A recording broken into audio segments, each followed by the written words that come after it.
आप विरोध करते हैं तो कहीं ना कहीं, जैसे आप सेना है, सेना से जुड़ी, तो कहीं ना कहीं देश की सुरक्षा का भी विरोध करने लगते हैं। अगर नीति आयोग की बैठक में आप विरोध कर रहे हैं, तो नीति आयोग की बैठक होती ही इसीलिए है कि भाई राज्य सरकार के साथ जो है, जो केंद्र की सरकार है वो समन्वय बैठा सके। जो प्रधानमंत्री के नेतृत्व में जो योजना आयोग के अध्यक्ष है उनके नेतृत्व में बैठक होगी, तो निश्चित रूप से इसमें सारे जो राज्य हैं उसके मुख्यमंत्री उपस्थित होते हैं, लेफ्टिनेंट गवर्नर उपस्थित होते हैं, केंद्र के मंत्री उपस्थित होते हैं। तो ये तो एक ऐसा मंच है कि अगर आपको कोई समस्या है, कोई जी। आपको शिकायत है, तो आप अपनी बातें वहां पर रख सकते हैं। ये तो बहुत अच्छा प्लेटफॉर्म है आपके लिए। भाई अगर आपका कोई मनमुटाव है, या आपका जो केंद्र सरकार से कोई ऐसी बातचीत आपको करनी है कि भैया हमारे राज्य सरकार में इन चीजों को उपलब्ध कराया जाए, तो मंच तो यही है। और अगर इस मंच का आप विरोध करते हैं, तो कहीं ना कहीं ये स्पष्ट रूप से दिखाई देता है कि प्रधानमंत्री मोदी का विरोध आप करते करते देश की नीतियों का विरोध कर रहे हैं। और ये देश की जनता, जो आपके राज्य की जनता है, जिन्होंने आपको बहुमत दिया, चाहे वो पश्चिम बंगाल में ममता बनर्जी हो, चाहे वो अरविंद केजरीवाल हो, चाहे वो अन्य स्टेट के जहां भी कांग्रेस की सरकारें हैं, वो जनता से चुने हुए, जनता के द्वारा चुने हुए मुख्यमंत्री हैं, जनता द्वारा चुनी हुई सरकारें हैं। तो उनका नैतिक कर्तव्य है कि जो नीति आयोग की बैठक हो रही है उसमें अपने राज्य की बातों को, राज्य के मुद्दे को रखें, ताकि उसका लाभ जनता को मिले। वही अगर आप सौरभ जी, मेरा सवाल वही, मैं वही समझना चाहता हूं कि जहां जिस प्लेटफॉर्म पर आप बात रख के बात की सार्थकता को आप साबित कर पाते, वहां जाकर आप हंगामा करने लगते, वहां आप जाते नहीं। सदन की कार्रवाई होगी तो बेल में आएंगे, सड़क पे आके चिल्लाएंगे, सड़क पर आके चिल्लाने से नियम कानून बनता है क्या? मतलब सही जगह पर आप बात कर ही नहीं रहे और इसके बाद आप बहुत अपने आप को महान साबित करना चाहते हैं। ये कैसी राजनीति है? देखिए, मैं आपको वही कह रहा हूं। देखिए, आपने चलिए राम मंदिर का विरोध किया था। राम मंदिर जो है वो किसी एक ट्रस्ट ने अपने चंदे से बनाया था। आप उसमें जाइए नहीं जाइए, वो आपका जो है अधिकार था, और जनता के बीच में। लेकिन जो जहां पर आपकी सरकार से जुड़ी नीतियों को तय होना है, जहां पर आपके साथ केंद्र सरकार संवाद करने के लिए बैठी हुई है, जहां पर आपके जो जो भी, मान लीजिए उत्तर प्रदेश के अगर मुख्यमंत्री शामिल हो रहे हैं, तो क्या अपने लिए शामिल हो रहे हैं? वो 22 करोड़ जनता जो उत्तर प्रदेश की है, उसका भला कैसे हो, उसका लाभ उसको, जनता को कैसे मिले, इसी बातचीत को करने के लिए वहां पर शामिल होते हैं नीति आयोग में। क्योंकि नीति आयोग की बैठक जो है बहुत महत्वपूर्ण बैठक होती है।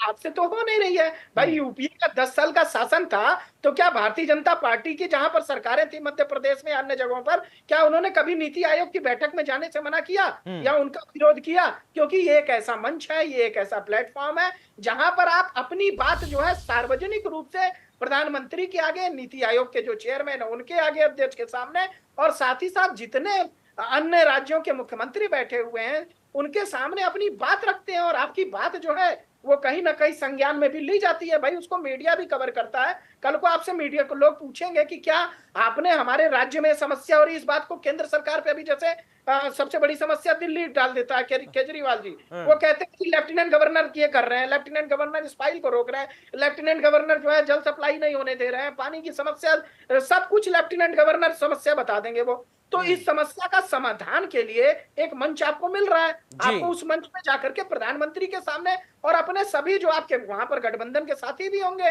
साथ ही साथ केंद्र सरकार होगी पूरी जो है, उसके सामने अपनी बात को रखने का अवसर है। और अगर इस अवसर से आप भाग रहे हैं, तो ये कहीं ना कहीं दर्शाता है कि आपके मन में जो है वो चोर है। ठीक है। और वो चोर इस प्रकार का है कि आप सिर्फ प्रधानमंत्री मोदी के नाम पर जो है वो जितनी भी नीतिगत नीतियां बनने जा रही हैं, नीतिगत तरीके से आपको आना चाहिए, उन सब का भी आप विरोध कर रहे हैं। भाई संसद का विरोध किया, तमाम तरह से आप अग्निपथ योजना का विरोध किया, अब पूरी जो है आप योजनाओं का विरोध कर रहे हैं। तो आखिर देश कैसे चलेगा, राज्य कैसे चलेगा? अगर केंद्र सरकार की कोई योजनाएं राज्य में जानी है, उसका लाभ जनता को मिलना है, जिस प्रकार से तमाम सड़कों का इंफ्रास्ट्रक्चर बढ़ा, जिस प्रकार से रेलवे का इंफ्रास्ट्रक्चर बढ़ा, जिस प्रकार से तमाम तरीके से प्रधानमंत्री आवास योजना मिल रही है, शौचालय मिल रहे हैं, जहाँ नल जो है हर घर में नल की व्यवस्था की जा रही है, तो ये सब व्यवस्थाएं तो पूरे राज्य सरकारों के लिए कर रही है ना केंद्र सरकार। हाँ, केंद्र सरकार की कोई कमियां हो, आप शिकायत सौरभ करिए जी, मैं मंच पे। आपके पास आ रहा हूं।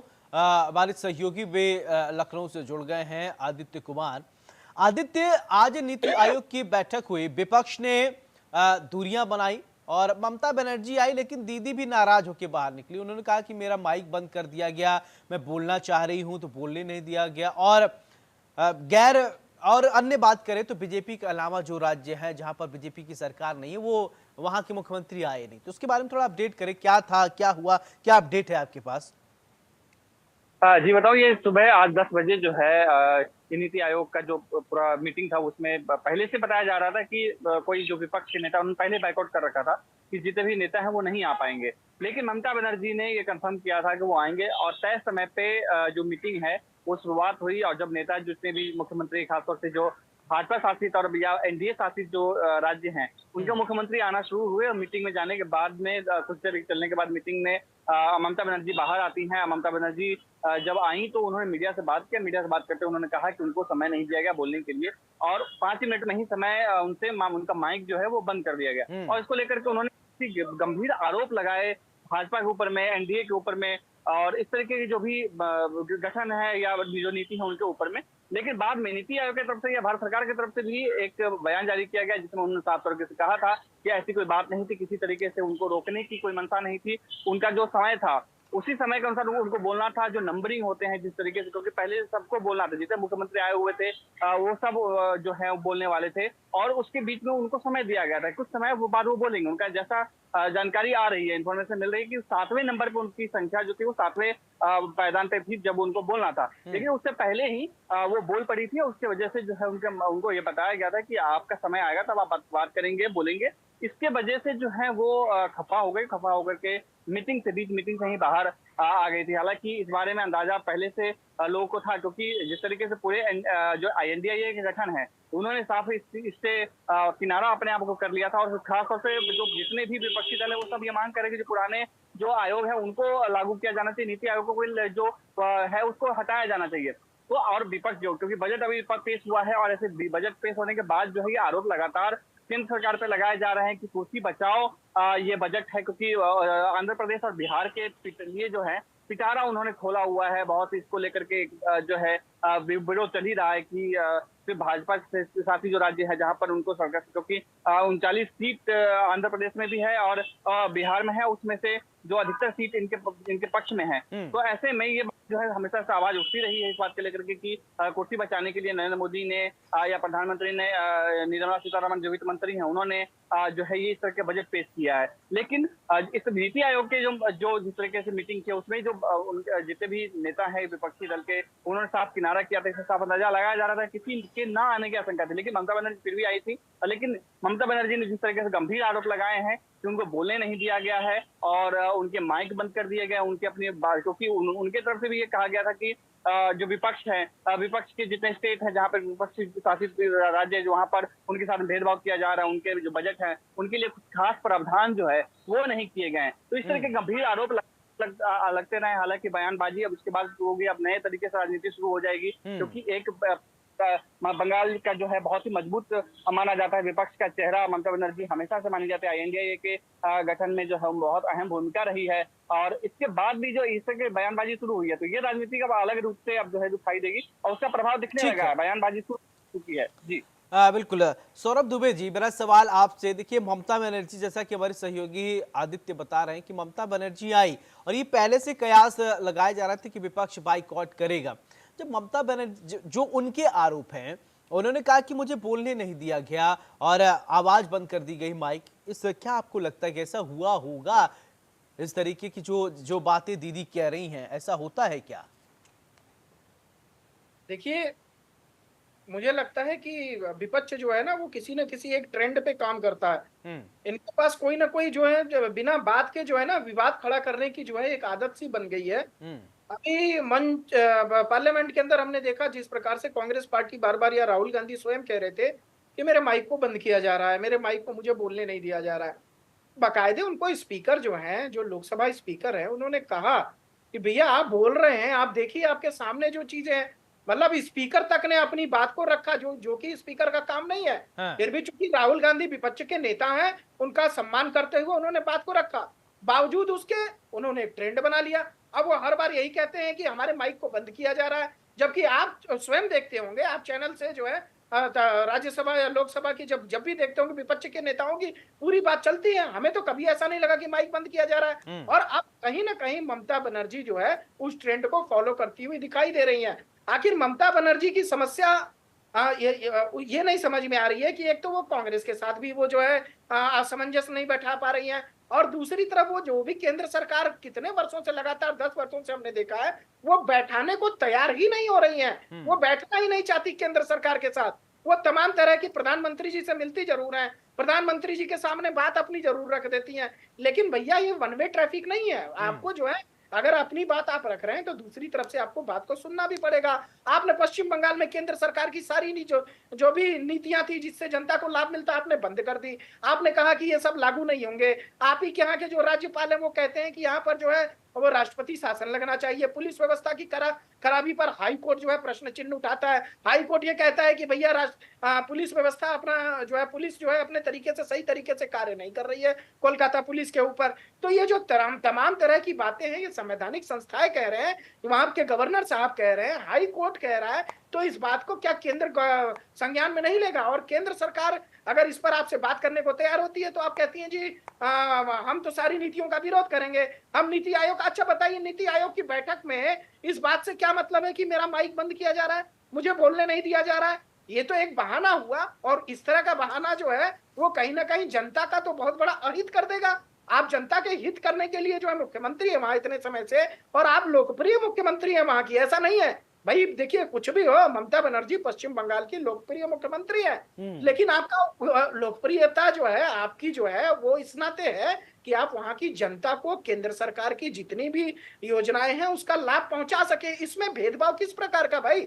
जब केंद्र सरकार भेदभाव नहीं कर रही किसी राज्य को लेकर के, तो राज्य की सरकार लेकिन सौरभ जी, मैसेज तो गलत चला गया। विपक्ष को अब और बैठे बैठाए एक मुद्दा मिल गया कि और जो डिस्टरबेंस पैदा करने के लिए वो उसको एक मुद्दा मिल गया। भैया कोई एक मुख्यमंत्री विपक्ष का गया, ममता बनर्जी, वो भी, उनको भी समय नहीं दिया गया, तो माहौल यहां से तो खराब हो गया। तो हो सकता है कि आप 2-4-5 मिनट अगर ज्यादा दे देते तो क्या तो कोई दिक्कत थी क्या? उस पर थोड़ा विश्लेषण कीजिए, क्योंकि एक ही ममता बनर्जी आई थी, बाकी लोगों ने तो बाइकआउट कर ही दिया था। अगर वो भी सेटिस्फाइड हो, संतुष्ट होकर जाती कि ठीक है मुझे मौका दे, तो एक सकारात्मक चीजें निकल के बाहर आती कि नहीं ठीक है, और बाकी हो सकता है तो लोग पछताते कि अरे मैं भी गया होता, हो सकता तो बेहतर हो सकता, लेकिन एक गए वो भी बेकार हो गया मामला।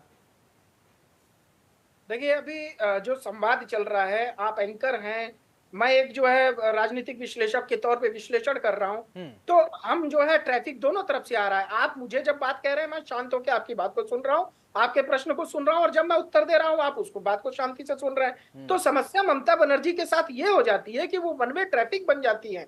वन वे ट्रैफिक का मतलब वो सिर्फ अपनी बातों को रखना जानती है। जो सामने वाला व्यक्ति समय दे रहा है, तो उस समय के अंदर भाई वो आपको सामने से रिप्लाई भी तो लेना पड़ेगा। अगर केंद्र सरकार की भी बहुत सारी बातें हैं, ऐसे तो आप ममता बनर्जी समय देती नहीं है, ऐसे तो केंद्र सरकार के साथ बैठती नहीं है, आती नहीं है। अब ये एक मौका है जहां पर उनको अपनी बात रखने का अवसर प्रदान हो रहा है। अगर अवसर मिल रहा है तो वो कौन सी बातें हैं, वो कौन सी ऐसी बातें रखना चाह रही हैं जो उनको समय नहीं दिया जा रहा है, वो मीडिया को कृपया करके बताएं। भाई मीडिया को कृपया करके बताएं कि मैंने ये प्रश्न उठाए थे और वो केंद्र सरकार ने नहीं सुना। आपको जनता की समस्या का जो है वो समाधान यहाँ पर निकालना पड़ेगा बैठ करके। तो समस्या बताइए, और केंद्र सरकार अगर उसको मना कर रहा है तो आप उसको निश्चित रूप से मीडिया के सामने बात कहिए। मीडिया इसको भाई प्रश्न को सामने रखेगा, आप लोग सामने रखेंगे कि केंद्र सरकार ने ममता बनर्जी की इस बात को नहीं सुना। लेकिन आप ये कह देंगे कि मुझे समय नहीं मिल रहा है, आधे घंटे बोलने के बाद आप कहेंगे 5 मिनट और समय। तो ये केंद्र सरकार का जो तरीका है, उसके हिसाब से राज्य सरकार को भी अपने रवैये को सही तरीके से मुझे लगता है बात करने की जरूरत है। और ममता दीदी के साथ प्रधानमंत्री जी हमेशा से जो है जब भी संवाद करते हैं तो वो उनको बहुत महत्वपूर्ण जो है वो उनको पूरी तरह से समय भी देते हैं, और उनकी बात को जो है वो प्रायोरिटी बेसिस पे, अगर उन्होंने कोई कार्य को बोला है बंगाल की जनता के लिए, तो प्रधानमंत्री जी उसको लग करके अपनी कैबिनेट के साथ डिस्कशन में बोलते हैं और उसको चाहते हैं कि बंगाल की जनता का। अच्छा सौरभ जी, एक और मैं चाहता हूं कि आप छोटा सा विश्लेषण करें। देखिए पहले क्या था, 2014 और 2019 के कार्यकाल में बीजेपी या एनडीए की विपक्ष इतना मजबूत था नहीं, लेकिन अब विपक्ष मजबूत है। तो विपक्ष को बिना लिए, बिना तालमेल के तो काम नहीं हो पाएगा। विपक्ष अड़ा रहेगा कि वो काम नहीं करे तो सरकार काम कर भी नहीं पाएगी। तो क्या सरकार को भी तालमेल बिठाने की जरूरत है ज्यादा, क्योंकि वो पहली वाली सिचुएशन ही नहीं है कि आप जो चाहते थे आप कर लेते थे, लेकिन अब आप नहीं कर पाए। कोई मैंडेट, कोई नियम कानून लाएंगे तो आपको विपक्ष की जरूरत पड़ेगी, तभी काम हो पाएगा। देखिए, जब भारतीय जनता पार्टी जो एनडीए है विपक्ष में था, तो वो किस प्रकार से अपनी बातों को मनवाना जानता था, सरकार के साथ अपनी बातों को रखता था। ये जो वर्तमान में विपक्ष है, जो 2014 से जो आपने प्रश्न उठाया, ये एक ऐसा विपक्ष है जो हर चीज का वॉकआउट कर जा रहा है, हर चीज से।